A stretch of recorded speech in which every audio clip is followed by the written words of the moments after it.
però non sa resistere alla tentazione del microfono. È una calamita per lui, lo attrae. È sufficiente. Helenio Herrera was born in Argentina in 1910. His father was an exiled anarchist from Andalusia who used to work as a carpenter.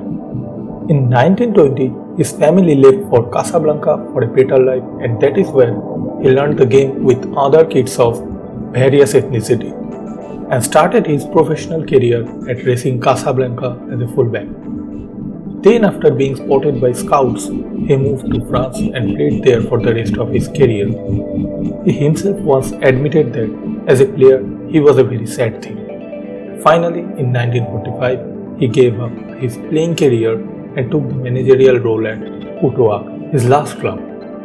1 year later, he moved to Stade Francais, but after 3 trophyless seasons, the management sold the club and Herrera set his journey in Spain, where he started as a manager at Real Valladolid in 1948. Then he had 3 successful years at Atletico Madrid, where he won 2 Spanish league titles and a few short spells at Malaga, Deportivo La Coruña, Sevilla and Portuguese side Belenenses, and he finally landed in Barcelona in 1958.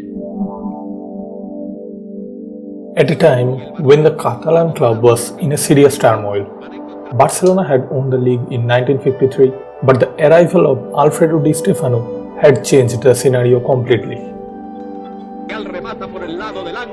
The political turmoil related to the transfer had already caused significant damage to the club's reputation.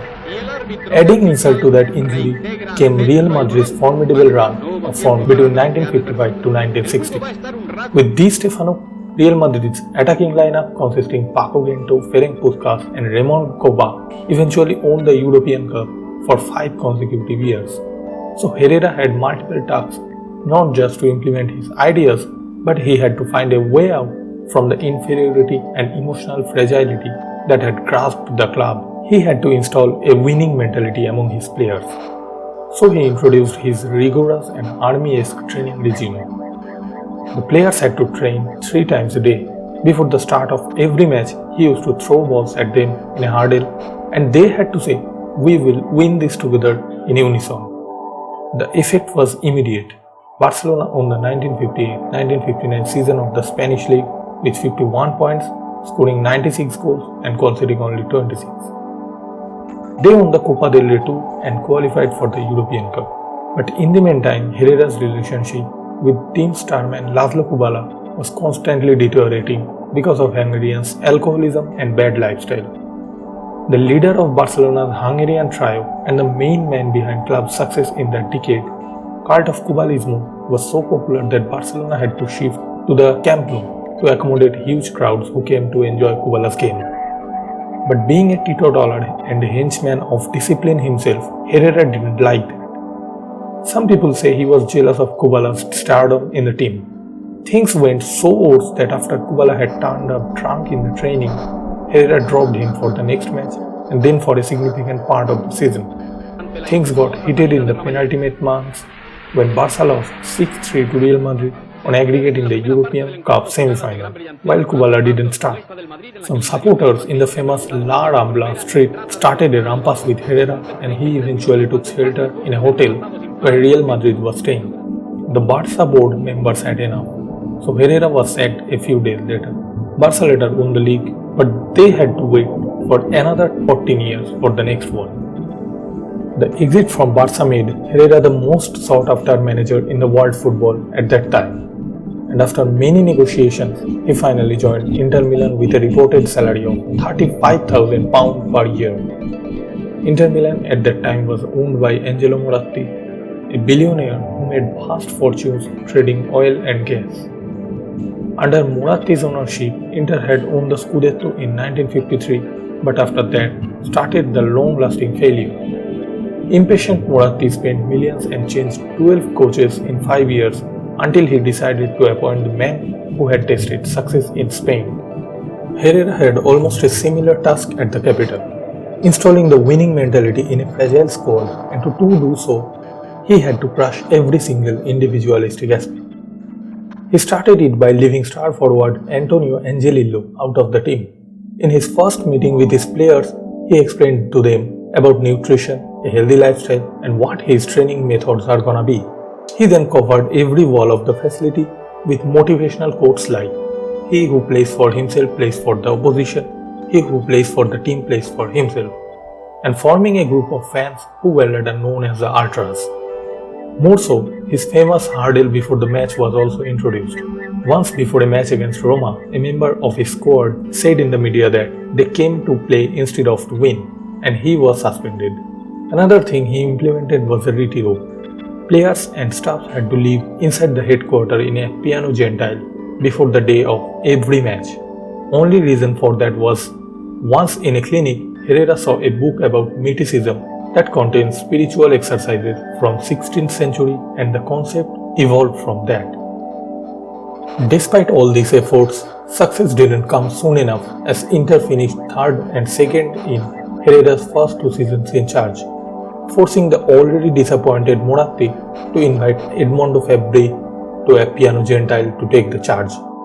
But it only got dismissed at the last time due to the latter taking up the managerial job in the Italian national team.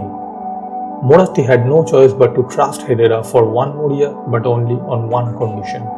Herrera had to win trophies. That's when Herrera introduced the famous Catenaccio, which has become a cult over the years. But before going into all these details, we have to understand one thing, that despite all his claims, neither he invented it nor was he the first to implement it in Italy. According to Jonathan Wilson, the writer of the famous book Inverting the Pyramid, it was Karl Rappan, the Austrian manager of the Switzerland national team from 1937 to 1963, who wanted a system that would give his mostly amateur team a chance against strong European opponents. So he developed a tactical system under which players switched positions and duties depending on the pattern of the game. They used to fall back in their half, forcing the opponent to pass sideways and hunt them back in the counter. The system became popular and received the name Bheru, which means door bolt in English. Rappan led a weaker Switzerland team to the quarterfinals of the 1948 FIFA World Cup. In Italy, it was Gippo Viani who, being inspired by Bheru, invented an almost similar system named Catenaccio, which helped his team Salernitana to achieve promotion in 1947.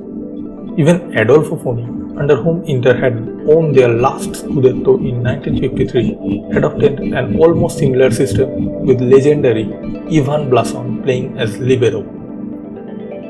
But it will not be an exaggeration to say that it was Herrera who took it to a next level in terms of its implication and achievement. In 1962-63, with the arrival of Tarcisio Bugnic and Jair, Herrera just took a midfielder out and put him at the back. So in defense, it was the pairing of Aristide Guarneri and Tarcisio Bugnic who would sit deep and defend. Between them and the goalkeeper was Inter captain Picci acting as a libero. That gave the left wing-back Giacinto Facchetti freedom to push forward and join the attack. At the heart of their midfield was Ballon d'Or winner Luis Suarez, whom Herrera had brought from Barcelona in 1961. Brazilian winger Jair was responsible for running in spaces with the ball on the right flank. On the left in front of Facchetti was Corso, a very elegant footballer who used to tuck slightly inside to link up between Suarez and forward Mazzola. Thoroughly pragmatic in approach, Herrera was never a fan of positional football or individual brilliance. Rather, he wanted his team to play vertical football at great speed with no more than 3 passes at a time. So often they would start their attack by either relying on Jair's speed on the counter or give it to Suarez, who would then pick a great pass to the attacking players. The result was imminent as Inter won the Scudetto in that season with 56 points, scoring 56 goals while conceding only 20 in 34 matches, qualifying for the European Cup for the first time. In 1963-64, they missed out on Scudetto to Bologna in a playoff, but beat Real Madrid to win the European Cup for the first time. Inter was flying high, so was Herrera, but the allegations from the opponents and the periodists came along with it. In the first leg of European Cup semi-final in 1965-66, Inter lost 3-1 to Liverpool, but controversy arose when before the second leg, Liverpool manager Bill Shankly claimed that one Italian journalist had told him that they will not be allowed to win. And 2 weeks later, his prediction came true as Inter beat Liverpool 3-0 in 90 minutes, courtesy of 2 controversial goals. Corso scored from an indirect free kick and Mazzola intercepted a ball from the opponent's goalkeeper to put it home. Despite all the objections, both goals stood. In the final at Giuseppe Meazza, Inter took defending to a new extent to beat Benfica 1-0 in a muddy, waterlogged pitch. They won the Scudetto too, conceding only 29 goals. Herrera's desire for winning knew no bounds. Inter successfully defended their domestic title in 1965-66 and won the Intercontinental Cup, but lost to Madrid in the semi-finals of the European Cup. But in 1966-67, the squad finally started disintegrating. Herrera was getting serious offers from other clubs, Suarez was planning a return to Spain, and more importantly, so the famous Retiro started backfiring. Despite all that, Inter started off all guns blazing, winning all of their first 7 matches. And by the end of the season, they were only 2 wins away from winning the European double. But at that time, their squad became drained both mentally and physically, resulting in losing both the league and the European Cup. Both Guarneri and Pichi left in the following season. Inter finished 5th and Herrera moved to AS Roma. The chronicles of Il Grande Inter finally came to an end, though he returned to both Barcelona and Inter once again but couldn't replicate his success anywhere. Finally, in 1981, Herrera left coaching. Talking about him, Gianni Brera, the famous Italian journalist, once wrote, "Go ahead and judge him as the mood takes you. Clown and genius, buffoon and ascetic, rogue and model father, sultan and faithful husband, swaggering fool and quiet achiever, delinquent and competent, megalomaniac and health fanatic, Herrera is all of the above and more." During his tenure or after his demise, endless discussions have been made about his tactics, pep talks, methods of training, strict dietary plans, and military-esque training camps. Many think sometimes he went far too ahead for winning. Like once, he didn't tell Aristide Guarneri about his father's death to let him concentrate before a crucial match, or when he forced a critical Giuliano Taccola to train with Roma squad at Cagliari, resulting in his death at the halftime.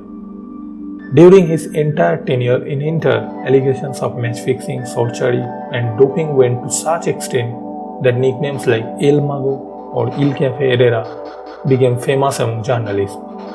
His tactics drew numerous criticisms from many pundits, one of which was Bill Shankly, who was so aggrieved of his methods that in the final of 1966-67 European Cup, he set up 2 people just behind the Inter bench to vile abuse at Herrera constantly for 90 minutes.